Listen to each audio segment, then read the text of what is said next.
ప్రెగ్నెన్సీలో కాన్స్టిపేషన్ ఉందా? చలో చిన్నగా మలాసన చేద్దాము, తగ్గించేద్దాం. ఇది డైజెస్టివ్ సిస్టమ్ని యాక్టివేట్ చేస్తుంది. Cat and cow pose. ఇక్కడ ఇన్హేల్ చేయండి, exhale, inhale, exhale, inhale, exhale.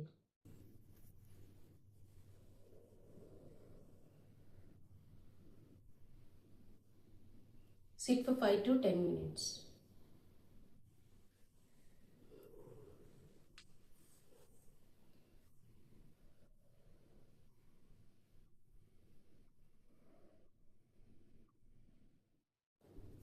Try these 2 asanas and let me know. Please do share, comment and follow me. Thank you. I'm Udiya Maradi, PN Postnatal.